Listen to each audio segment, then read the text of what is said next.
خۆشەویستان لە هەفتەی ڕابردوو ئەڵقەی یەکەمی دیدارەکەمان لە سەرمێژووی سیاسی و خەباتی سیاسی عەلی شیعە هەوڵماننا لە تەوەری یەکەم و دیداری یەکەمدا قسە لەسەر بەشداری سیاسی ئەو لە شۆڕشی ئەیلول و دواتر دروستکردنی مەفرۆسەرەتاییەکان بکەین. لە ئەڵقەی دووەم و کۆتایی دیدارەکەمانە بەردەوامی لەگەڵ زۆر بەڕێز خۆشناو عەلی شیعە بۆ قسەکردن لەسەر ڕۆڵ و بەشداری لە کارەساتی هەکاری و پاشان چۆنێتی زیندانیکردنی عەلی شیعە دواتر دوورخستەوەی خانەوادە و خێزانی عەلی شیعە بۆ ناسریە و پاشان چۆنێتی کوژران و لە ناوچوونی عەلی شیعە لە شەڕی 24 ڕۆژەی سنە لە ئێران و هەروەها وەفا و ئەمەک و ڕۆڵ و نرخاندنی خەباتی عەلی شیعە لای شۆڕش و هاوڕێ و هاوخەباتەکانی و وزەرانی خێزانی ئێستای عەلی شیعە و ئاراستی سیاسی ئەو خانەوادەیە لە پاش نەمانی عەلی شیعە بەردەوام بین لە ئەڵقەی دووەمە بۆ قسەکردن لەسەر ئەو تەوەریە. کاک خۆشناو گیان دووبارە بەخێربی بۆ بەرنامەکە خۆشحاڵین بە ئامادەبوونت. لەم ئەڵقەیە من مەبەستمە پێداگیری زیاتر لەسەر هەندێک تەوەری گرنگ و حساسی ژیانی سیاسی عەلی شیعە بکەین کە ئەویش بەشداریکردن بوو لە کارەساتی هەکاریە. بەڵام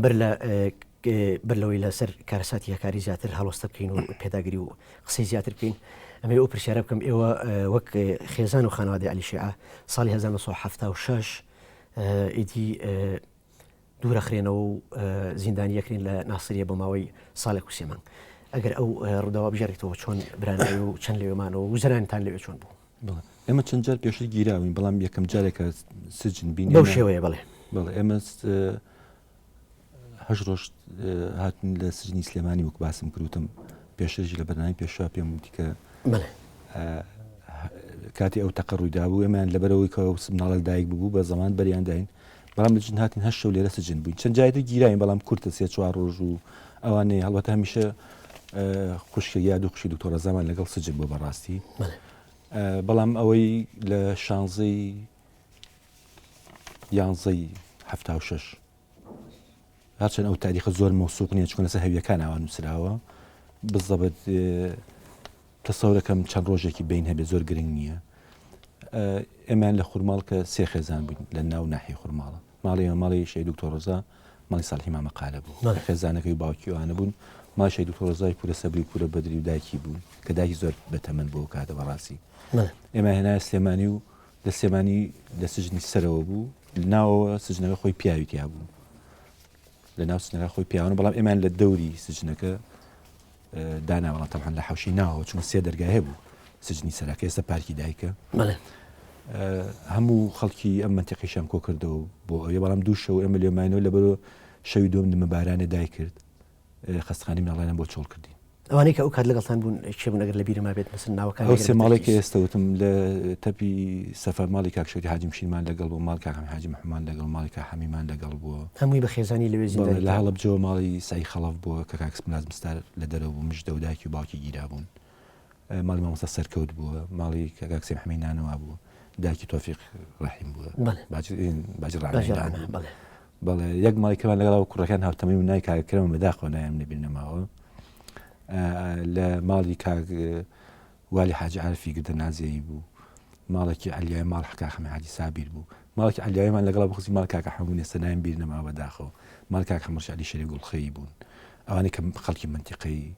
هەڵەبجە و شارە زور ئەوانە بوون. باجی جەیران بوو، هاوسەری کاک کەرمی برایم بەگ بوو کە دوای گیرا بەداخەوە ئیدامیان کرد. جێران خانمان لەگەڵ سجن بوو، ماڵی کاقاری ماڵی کاک عەمەری قالە گوڵباغ بوو. زۆر باشە. دواتر لێوە چۆن گوێزرانەوە بۆ ناسریە؟ ئێمە تقریبا 1-2 هەفتە لە خەستخانەی مناڵان ماینەوە تاکو خەڵکی منتیقەی چوار قوڕنە و ڕانی و هەموو شوێنەکان لەو خەستخانە کۆ کردەوە. خەستخانە چۆڵ کرا بوو ئێمە خەستخانەی مناڵان. تەسەوەرم 16 ڕۆژە لێوە ماینەوە.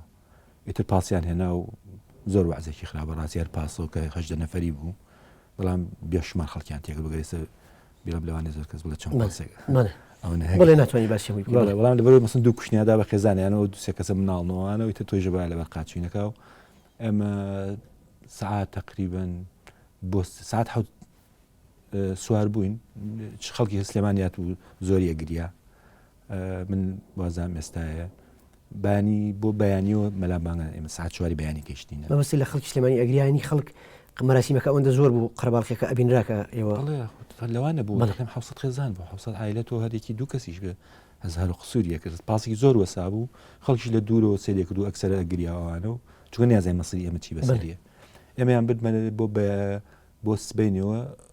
چواری بەیانی گەیشتە ناسریە کە لە حەوشی ناسریەدایان بزانین ئەویش هەمان شت سێ دەرگای هەبوو کە چوونە ناوە 5 قاعیتیا بوو 2 قاع لە دەرگای دەستی ڕاست بوو 3 قاعی گەورەی دەستی ڕاست سەرەوە بوو ڕووی کردبێ ڕۆژ ئاوا دەرگاکانی ئێستا لە بین بەڵام قاعی زۆر گەورە و دیارە کاتۆی قستاپخانە بوو ئەمە بەقەت قاعی دەواج نەبوون قاعی زۆر گە 5 قاعی ئاوا بوو بەڵام سێنی عەرەبی تیا بوو یەکیان بینن قاتلی تیا بوو تایبەت و بەوانەوە یەکیان سیاسی تیا بوو یەکیشیان لەسەر جەریماتی دزی و شتیوا گیرا بوون ئەو دوو قاعی کە ئێمە ئەمەی تێ بکەین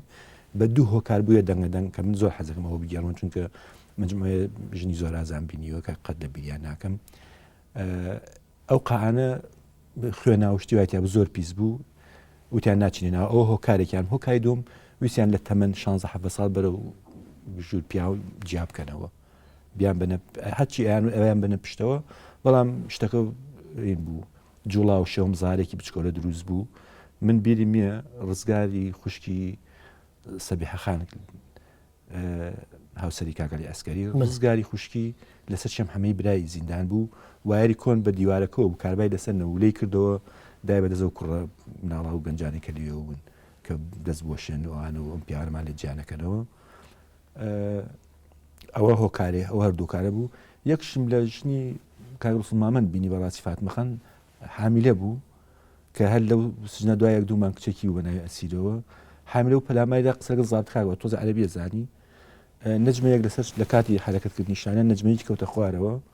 زابتەکەی چینەوە نەجمەی هەڵگرتەوە خسێ گیرفانی بیرمێ فۆی لێ کرد من لە پاریان وەسابووم لەقی بەڵام حمایەکەی لەقێکیا لەسکی فاتمەخان بیرمێ بوورایەوە ئیتر ئێمە 2 مانگ لەو چنەماینەوە بەڵام ئیتر نیانکردن ئەو دوو ژوورە بەڵام پیاوەکانیان جیا کردوتیانە بێنە قاعی پشت ئێوە هیچ کێشەیەک نابێت نامین بۆ کوشتنەوەوانە و بەڵام ئێمە نەچینەوە 2 قاعی سەرەوە 2 قاعی خوارەیان چۆڵ کرد بۆ ئێمە کە نزیکی تەواالێت و شتەکان ئەی تا ساڵێک و 3 مانگ لەوێمانەوە نەخێ 2 مانگ لەو سجنە بوون ئەو خۆشتنیتیان نامە بەسم هەر لە ناسریە بەعام بەڵام 2 مانگ لە ناو شاری ناسریە بووین ئەو 2 قاعە مەجای خۆشتنە بوو سێ تەواالێت بۆ معالەمە و سێ قاعی تری تیا بوو وەختە سەری عایلەکان بڵێن ئێمە هاتکە لە بچین بۆ توالێت و ئانە سێ توالێتیا بۆ معالەمە حەمامشت وجودینەوە تەمەن خۆشتین 2 مانگتر تووشی نەخۆشی من دەبینمە ژیانی خوشکم قشی زۆر جوان تەمەنی 6 ساڵێکە بوو برین سەری بووە برین و ئەوانە دایکم بە مەقەست کابراڵی هەڵی باچی قژیان لا بردۆمانە ئیتر نێڵە بچێتە خەسخانە من بینیم مانگرتم نەزانین جە دایکم 1-2 ڕۆژ نانی نەخوارکەی سەر هەموو ئەو ماڵی شەیت ڕۆفی خەلیفە سەعیوانە لە مانیگر لە خواردن بەڵێ نزیکی ئێمە بوونەوانە کاچی باجیامین هاوسەری کاک ڕۆفی خەلیفە سەعیوتی نان بخۆمانە فاتمەوتی نان و دێخۆ نان بە باینەکە خۆ ئێمە ناڵەکان نان بخۆن هەتا نیێڵە مەسم پای جەمیلۆ ئەو ماڵی کاک شەوکەتوان خواردمان بەنێوتی ناڵن 2 ڕۆژی پێچوو زابتێکاوتی کێوە ماڵە نانەخاوتی منم ژنە ئەو کچەم برینیایەتە سەری و ئەوانە گەندێن بۆ خەسخان نان ناخۆم بردیانی بۆ خەسخانە هەنە بیرمە دەرمانی سپیان پیا بوو ئێمە 2 مانگ لەو سجنەماینەوە بەڵامیتی زۆر وازی چڵکنی و ئەسپیوانە خراپ بوو ئیتر ڕۆژیان هاتمتیان مەجموعی ماڵتان جیاکەینەوە زابتێک بوو ئێمەیان بدە فەزڵیە ناحەیەک بوو لە کەوتوە بینی سوق و شێغ و ناسریەوە لە ناسریەوە 5 دقە درو مەکتەبێ بوو بەڵام دەرگای هەبوو حرەس و شتی دەبوو هەر دووسێ عایلە و چوینە ژوورێکەوە تا کۆتایی لێمانەوە بەڵێ تاکو دواتر چۆن گەڕانەوە چۆن ئازادکران پێمە سەدام حوسێن لەو کاتا چوو بۆ حەجوانە و خۆشیان شەکەت بووبوون لەوەی کە هەڵبەتە مقدارێک زۆر خۆی تەسلیم کردەوە بۆ نمونە ئێمە کە ڕۆژینە ئەو مەکتەبەوە هەر ژوورە و هەر پۆلەی وەکو بڵێ پۆلێک 3-4 خێزانی تیا بوو بەڵام دوای وای لیا هەر خێزانە ژوورێکی بەرکە و من بیرمێ جەماعەتی 4 قوڕنەیمان لەگەڵ گیرا بوون هەر بە یەک وەج بەبەر بوون 20 ماڵ بوون ئەوە دوسێ ژووریان بۆ چڵم بەڵام یەک ماڵیان تا آخر ماڵە تا آخر ڕۆژ ئەمە مایەوە بەڕاستی نایم بیرشەوە داوای لێبوردنەکەم 1-2 مناڵی بچووکی پێ بوو ژنەکە کوڕێکی لە سجنەکە مردبوو ئەو ڕۆژی ئێمە گەیشتن سنی فەزلی ئەو لە خەستخانەوە کوڕەکەی مردبوو ناشتبوویان ئەو خێزانە تا آخر مایەوە بەڵام ئەوانی کە چوونڵێ عشایر بوونەر بە چۆن چوونە دەرەوە ئەوە خۆیان تەسلیم کردبوویەوە سجنەکە چۆڵ ببوو ئیتر ئەوانی کە دڵنیا بوون کە چوو زانمەگەر بیژمێنەوە تەسەوەرەکەم حکومەتەوەی زای مەجموعەیەکی خۆیان تەسلیم ناکەنەوە پاشان خێزانی خۆی تەسلیم بڵێن پێشمەی خۆی تەسلیم کرد خێزانی ئازادەکرا داوانێکە چوە دەرەوەی تر گەشتوێ حەدەکەیتر ئازاد کرد سەدامی چوو بۆ حەج لەو کاتە پێم وایە تەڕەحمای کردبوو بەرەو ئەفاتەکەوتن باشە ئەلیشا هیچ پەیوەندیشی بە ئێوە لەو کاتا هەبوو هیچ ئاگاداری بارودۆخ و گوزرانی ئێوە بوو لەو ساڵ و سێ بەڵێ من یەک جاریان بۆ مێژوو ئێڵم یەک جیان باڵم پارەی بۆ نانی 100 دینار بوو بە کیا و چۆن بە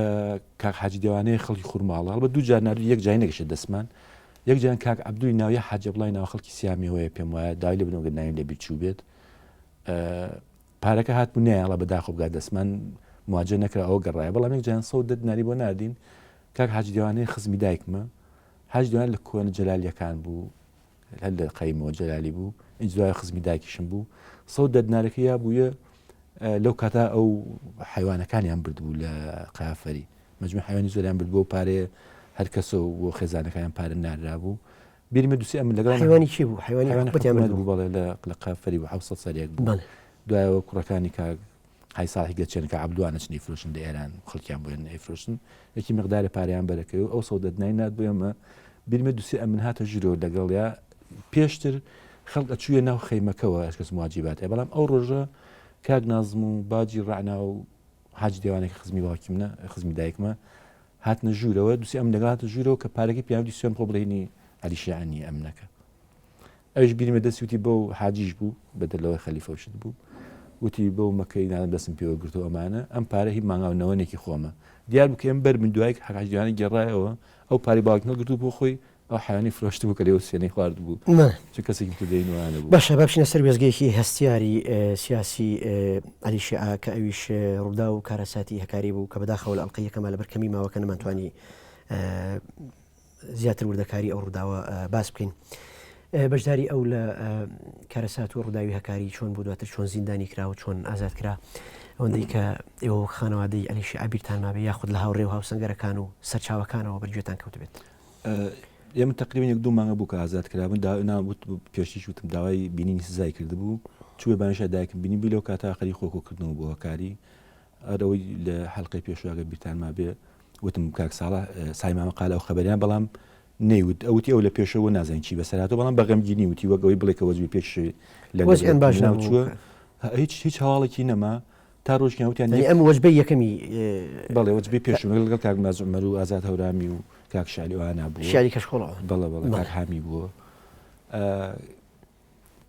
نەبێ ئێمە هیچ هەواڵێکمان نەبوو بەڵای تا چەند مانگی ڕۆژیان کەسێک هاوتی یەک کەس خەبەر ئەزانێ ئەویش کاگەوالی عەلی بینە باوکی شەیم لازم تیارەوالی عەلی باک باوکی بلانتار بۆ هەواڵی کاکتار چوو کاکتار فشێکی لە سەریدا بوو ئەو هەواڵی هێنابوویەوە چوو بووە دیارە ئەو ناوچان و ئەوانە دایکم کاواڵی 20 هات بۆ ماڵیان بوو ێرەبانە سابونکەران بوو وتوی خەبەرەکەم بە ماڵکە هەموویانیش نردووە وتمە بە ئێوەش بڵێن بۆ پیان نەوتن دیارە چوزانم نەگەشتەوە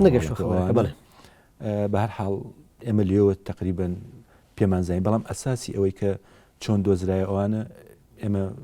سەفەری ئێرانمان کرد یانی چین بۆ ئێران کە خومینی هاتبوویەوە تازە هاتبوویەوە ئێمە قەرار بوو قۆمقۆ بڵاو بووە وتی چەرخێزانی پێشمەرگەیە گرنەوە یەکی لەو ماڵانە ئێوەن ئیتر ئێمەش کاگەنوەرەیە خەڵکی کەنوەری حاجی ئەحمەدی پێڵن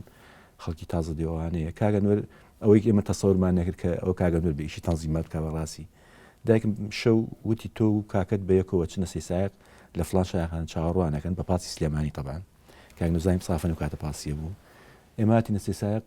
دایک ماوتیان ئێمە دوای ئێوەیان دەبەرەوە شتێک نەبێ بۆ کوێڕین لەسایەک چاوەڕوانمان کاگەنوەر هاتە پاڵ کاکەم وتی حیدەر ئەگەر دایکتوان گەیشتن پشتی ئەم چایخانە ئێمە لێ دانیشتوین جێبێ گۆستاوە ببێ پرسوار بن و حەقتان نەبێت کاگەنوەر چایکی خوارد و ڕۆشت و دایکمان گەیشتنێمە بە عەجەلەچوین سوابین ڕۆشتینە ئەو کاتە تازە بناغی خانوەکان لێدرا بۆ داگرتنی خەڵکی دیاتەکان بەڵام وڵەسم کەسی لێنم چکن بە پاوڵەسم تا ڕۆشن کەسی لێ نەبوو چۆڵ بوو دیارە وەجبێ ئەوان تاو داگیرا بوون چوینە سیامەوە ماڵی کاک عەبدول کە ئێستا ماوە بەداخەوە قاچێک لێ دەزیاوە لە جۆمەرە سیەسی ئێستا دووشە لە ماڵی ئەوان بووین کاک شوێری هامیشی مەلانووری نردبوو مەلانووری قاینەجێی بەداخەوە شەید بوو هات بۆ ماڵەکە دوای دووشە ماڵی کاک عەبدول وتی کاک شەوکەتە لەگەرچن بۆ سەرکردایەتی ئەتان بین و کاگەلی جارە مەسەری دیارنی و ئەچن بۆ ناو کەس و کاری کاگەلیش هێز شتان بۆ گرین ماوجار لە نایڵم ئێوە زانیوتانە کە ئەو زیندانی کراوە لە زانی زیندانی کراوە هەر ئەو هەرمانە کامان زای بەڕاستی ماوە بەڵام شتێک ڕوویاوە نازانێت چیە شتێک ڕوویداوە لە بینی ماوە نەمانەوە بەڕاستی ئەمە دقیق نەبووی دەمانی باشە دواتر گەشتە بڵێ سەرکردایەتی ئێمە نەگەشت سەکردایەتی هەر لە سیامەوە قەراری لە جیاتی و کاک مەلانوریتێکە بەرەو سەکردایەتیان کاکشەکە چاڕوانەکەوەتوان بڕۆین و ئەگەر قەراری ئێرانیشتن هێز و شتان بگەن بیرمە 15 دیناریداوە دایکم بێسری بۆ گرتین ئێمە ڕۆژینە سیانە و کەیتر دەی ئێرانە مامی باقم چاڕوانیە کردین مام ئیسماعیل چینە مەریوان ئەو ڕۆژە یەکی سێ بوو بۆیە من بیرم ناچێت ئەو سیار ئەو کاتە سیانە و سیاری بۆ نەهات نێ سیاری بۆ هات ئێمە بە پێچوونە نێ دەی دووە میشمان بڕی لێ سواری پیکینە بووین ئەم خۆیان پێڵن تەکسیبار ئێمە ڕۆژین لە ناو بەنزخانەکەی مەریوان و کاتە یەک بەنزخانەی لەبوو بەنزینی تێکرد کرێکاری بەنزخانەکە ڕادوی سوری بەدەستەوە بوو هاواری لێڵساوتی مەلا مستەفا مرد ئەوە یەکی سێ بوو ئێمە گەشتنە لەبەرەوە ئەوە باشنی دەلیلە ئەو ڕۆژە ئێمە گەشتینە ئەوێ یەک شەو لە ماڵی مامی باوکم بووین و ماڵی حاج علی نەسیمی کە هاوسەرەکەی پورزای منە شەویش لە ماڵەوەی پورێم هات خوشکی باوکم کە سوکاری لێ بردنی وەستنە باشە لە کارەساتی هەکاریە عەلیشا زیندانیەکرێت دەستگیرەکرێ و زیندانیەکرێن دەوترێت هەندێک لە هاوڕێ و هاوسەنگەرەکانی لە زیندان هەڵێن عەلیشا بۆ هەڵێن منمونە ئازاد هەورامی و شعلی کەشخۆڵ و ئەمانە فرسەت هێنن دەرباز بن ئەم بۆچی دەرباز نابێ و ئەمێنێتەوە ئەو ژوەیەک ئەوان ئەو دیک ئەوان تیاسوجنە بن چونکە دایکم ئەمە ڕۆشتین بۆ ماجیان لەو دی و ڕاژانەوەی دیکە لە ژوورێکا بوو لەسەر بەرزایەکەوە بوو حرەسی هەبووە یەک پەنجەریتیا بوو بۆ دیارە چەند جارێک پێشتر کاک شعریش بۆ منی گێڕاد و کاهامیش چونەتە ئەو دیوە هاتونەتە ئەم دیوەکو تەمین ئایا بم پەنجەرە چینیانە ئەو دوانی پیا ڕۆشن کاک ئازاد هەورامی خۆ دەزانین کوڕێکی باریکوانە بوو کاک شەلی شەروە هەڵەتەی سەلوانە تۆزە قەڵەوەی ناو کاتە زەعیفتر بووە لە سجنیش بوون لە پەنجەرە شێگە چنە ئەو دیوە و ئەڕۆن بە پێی پەتیە چنە ماڵی شێخ عەزیزی شەمزینان پێم وایە چنە شەمزیندی شەمزینان و لێو ئەو دەریانەکە بەڵام باوکم کاحەمی بە حکمی جسموانی ناچن پەنجەرەکە هەرچەندێکن بەیانیش تەکبیری شەکەن بۆیان ئەڵێن بەیانی ئەوە بیکەن بە هات و هاوار بڵێ کاک ئازاد شعلیتان بردۆ کوشتوتانەوەیان لە بەرەو شکل ئێوە نەکەن هەمان چیرۆک ئەوان شەمان تەمسیلیەکەن ئەڵێن ئێوە کوشتوتانەوەوانە و دیارە وا کارێکن باوکم و کاحامی کەیتر وازیان بەڵام هۆکاری دەرنەچوونیان هین بووە بچووکی پەنجەرەکە بوو باشە دواتر ئێوە چنە سەرکردایەتی لە ڕاژان وەکو خانەوادەی عەلیشا و دایکت و چۆن ئازاد دەکرێت دەوترێت ئێوە لەو سەردانەیە چاوتان بە پڕێز بەرزانی کەوتووە سەبارەت بە بارودۆخی باوکتان لەو کاتەیە ئێمە تا ئەو کاریش کاک شعلی و کاغەزات لەبەرەوە لە دەوری ماڵی شەعزەدینی حسەینی و ئەوانە بوون لە مەهابات و ئەو دەورە بوون هێش نەچوونە سەکرداتی ئەوان هەواڵێکیان نەدابن نەیشان زای ئێمە لەسنین تاکە شعلی و کاغەزات هەواڵ بن بڵێن کە عەلیوان ماون ئێمە نەمانەزای ئێمە بە دوو تەریقە باوکمان دۆزیەوە کە لە ڕاژان و لە دەوری کەچەڵە ئەوانێ و سەکردایەتی ئەو کاتە قیادی موەختە بوو کاک سامی ڕەحمان سەرپەرشتیە کرد ئێمە بە دوو ڕێگە دۆزاریمان لەوێ یەکیان کاک مەلا عارفی سێسایەقی لە شەڕی دزڵیا یەکێتی گرتووی سجن بوو خزمێکی چوو بە دەوری ڕاژانوانە هەواڵەکەی بۆ حاج علی نەسیمی هێنابوویەوە کە وەک عەرزم کردی زاوای باوکمە ئەوە دەلیلێ بوو توبووی کاک علی لەوەیە چونکە ئەم دیارە ئەمی چووە بۆ ئەوەی کە هەواڵێکی کاک مەلا عارفوانە بدا بە پارتیکە لا یەکێتی گیراون و ئەزیان خراپە ئەوە دەری بەڵام دلیلێکی کە زۆر باشتر بووە ئێمە کاگم ڕۆژان چوو بازاری سنە چتکی فیدای خەڵک جەریدەیەکی دەرەکرد دێسم ناوی جەریدەکەم بیر نییە بەس بیرمێ لە خوار ڕسمی سەرێکی بڕاو و ئەوە کەفێکی پێوە بوو جەریدەکەی نایەوە ناوی کاگەل ئەسکەری تیا بوو هین دکتۆر خالی تیا بوو ناوی هەش کەسی تیا بوو باوکم و کاک ئازادوانەوە کە نووسرا بۆ چواریان نەماوە ئەم چواریان هەتا ئێستا ماون باوکم هەتا نەیانزانی چتێکی فیدای نەیزانیوە کاک شەلی و کاک ئازاد ڕای کردووە کاکم جێدێکی ناوتی شتێکی ئاوایە و بووە دوو دەلیل بەڵام پێشەوەی دایکم ئێمە بچین بۆ لای کاک مەسعود خوشکی باوکم چوو بەڕاستی چوو هەر بەو سیارەی کاک حاج علی نەسیمی ئەو کاتە بێنسێکی بوو بێنسێکی شین بووم قەراو کەم نیش لەگەڵیان بڕۆشتم جێم نەبووە و یاتا من فریانە کەوتم ئەوان کە ڕۆشتم بۆ بینی بوویان کاکسامیان بین و کاکسامی توی ئەم شەو لە ماڵێک بن لەبەرو لە دیەکی ترە دێکە ناوی کەچەڵێک چۆمان چوونە ڕاژراو لێوە باوکمیان بەیانی نابوو تەنها دوو ڕسمیش لەگەڵ کردبوون بەداخەوە ڕسمەکان تیاچوو ڕسمی فەوری هەبوو کە پورێم هاتەوە باوکم وتبووی مناڵەکان بێن بابیان بینوانە ئەو ڕاستی من شخصی خۆم ئەو ڕۆژە نڕۆ جاری پێشی بە جیانێشت بووم من نەچم کاکەم و خێرڵاو دایکم ڕۆشتن چوونە خانە لە پێشە کە چوونە خانە هەرچی هەوڵیان داوە کاک مەسعود و کاک سایم بین و ئەوانە هەر پێشمەرگەی شتێکی پاشان بە سوتفە لە ئوتێلەی کە تایە بن کاک نار هەورامی و حەمڕشی حەمی مرواری و یەک دوو کەسی کە ئێستا بەداخەوە دکتۆر هەژارێکیان هەبووە لەگەڵ نەسەدینی عەبدوڵڵا کوێری پێڵێن ئێستا کە لە ژیان ماوە شایەتی وەسا ئەو چوارە چنەوتی لەگەڵ سوڵفە پارتی بوون نازانم بۆ چیکارە چوون بۆ سەکردایەتی ئەڵەن چیەکەن لێرە ئەمانە کاکەم دابەزی پێم وایە چاویشتی وابێنێ وەڵڵا دایکشم لەگەڵایە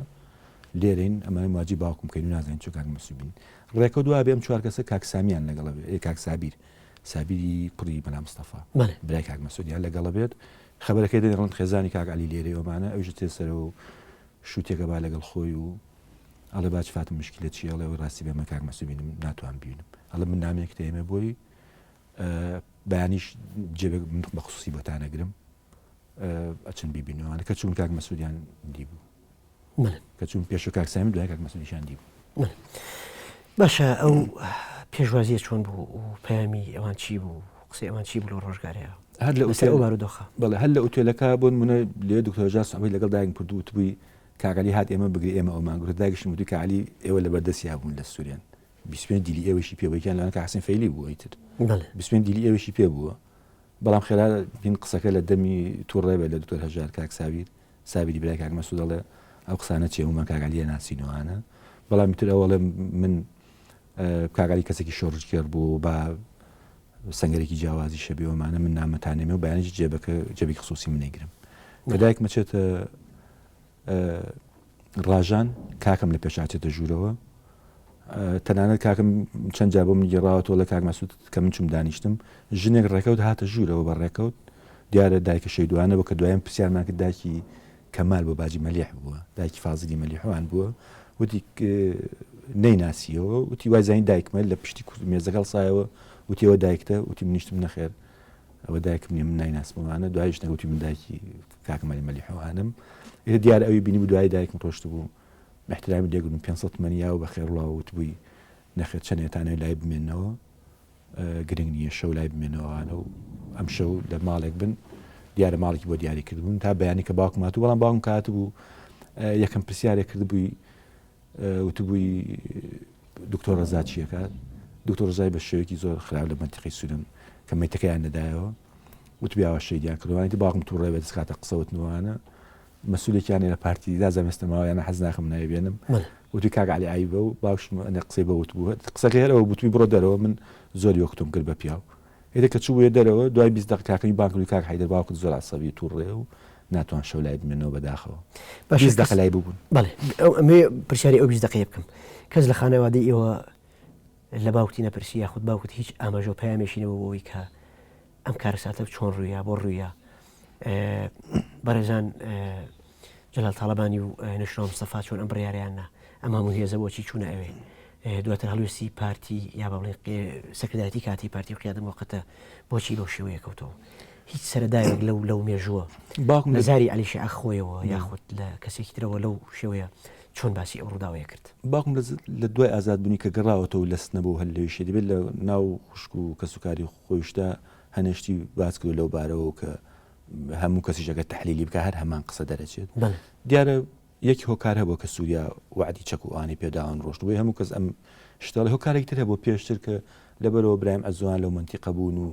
یەکەم کەس ئەوان مخەڕیان دانا و پارتی لێداون و ئەوانە هۆکارێکی شە بۆ جارێکی بڕنەوە بۆ ئەو ناوچەیە بە بڕای من بە بڕای زۆر کەسی وایە هۆکارێکی ئەو دوو هۆکاریە بۆیکیان کە چونکە چێکیان هێناوە لەگەڵ خۆیان بۆ منە شەید مەحمەد حاجی فەرەدی زەڕڕە و هەنێکە چوونەتە ئەو بەرەو چەند چێکیان هێناوەتەوە لەگەڵ خۆیان